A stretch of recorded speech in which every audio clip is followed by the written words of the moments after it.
welcome to The Explainer. You know, in our crazy, polarized world, it's so easy to get caught up in winning for our team. But today, we're going to talk about a huge, fundamental idea that we seem to have forgotten. The idea that maybe, just maybe, fair rules are more important than a win for your side, even when you feel like you're completely in the right. And really, everything we're going to get into today comes down to this one question. This is the ultimate gut check for any political idea. So think about it for a second. Picture a new power you want the government to have. Got it? Okay, now imagine the politician you cannot stand, your absolute political enemy, wielding that exact same power. How do you feel about it now? Yeah, that question, it's not just some thought experiment. It's something we can think of as the golden rule of power. It's all about building a system that's tough enough to handle our disagreements instead of one that just spirals into a fight for who gets to be in charge. And there's actually a name for this idea. It's called the reciprocity test.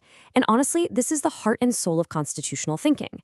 It's the recognition that, look, power is never permanent. Your side won't be in charge forever.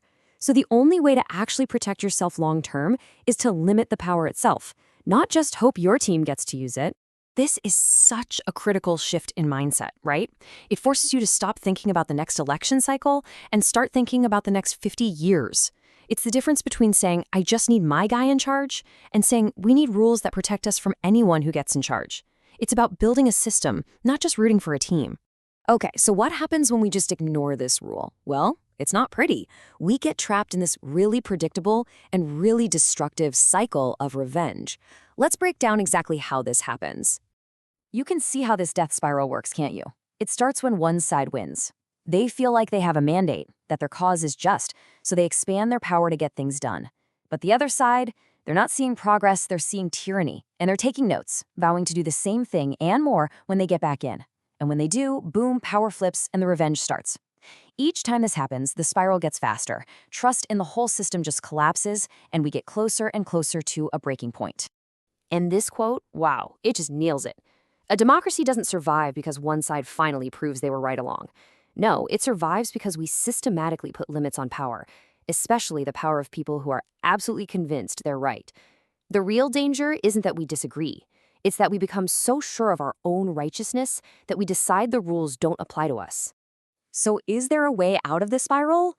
Well, yeah, but it's not easy. It means we as citizens have to actually learn a better way to think, a method for cutting through the noise and the tribalism. There's actually an ancient framework for this, and it's super powerful. It's called the trivium, and it's basically a 3-step process for clear thinking. First is grammar, and that just means what are the facts, like what is actually true here before we even start arguing. Then comes logic, what are the best arguments on every side? Not the worst, the best. And only then do we get to rhetoric, which is asking, okay, now what's a fair solution for everyone?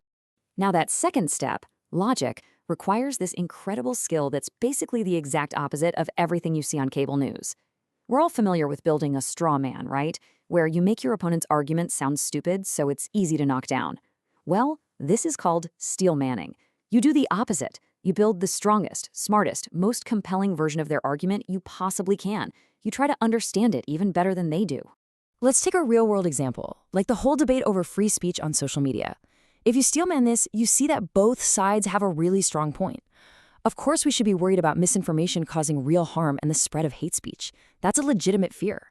At the same time, we should absolutely be worried about censorship and the fact that the definition of misinformation can change depending on who's in power.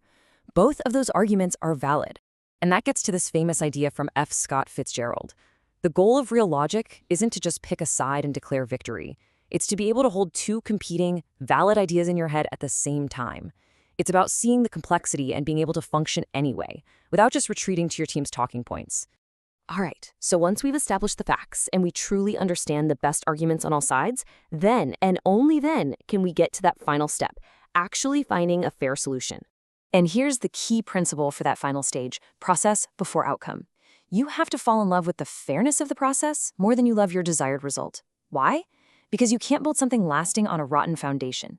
Any win you get by cheating the process is just temporary. It creates resentment that will eventually come back to bite you. Guaranteed. So if we go back to that social media example, what does a fair solution look like? Well, it's not about less moderation or more moderation winning. It's about building a better system, one with clear, transparent rules that apply to everyone, a real appeals process, no secret government pressure, things that address the valid concerns from both sides, a framework that anyone would say is fair no matter who's in charge. In other words, one that passes the reciprocity test. And look, this isn't just some academic exercise. This way of thinking, it might actually be a kind of survival skill for the challenges we're all facing right now. I mean, think about it. We've got a political system that feels like it's breaking apart. We have huge economic disruptions from things like AI. And on top of it all, a lot of people are feeling a deep crisis of meaning.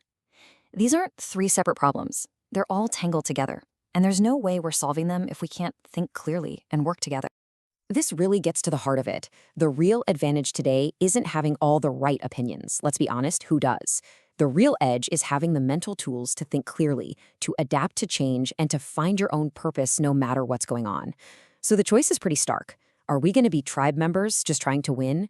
Or are we going to be citizens trying to build something that lasts? Because in the end, disagreement is not the problem. Disagreement is healthy. It's a sign of a free society. Democracy fails when we forget how to disagree fairly, when we decide winning is more important than the rules of the game. And the power to fix that, well, it doesn't just sit in some government building. It's a choice that each of us has to make, to put fairness first, even when it's hard, and even when it means our side doesn't get the win. And that's an idea worth holding on to.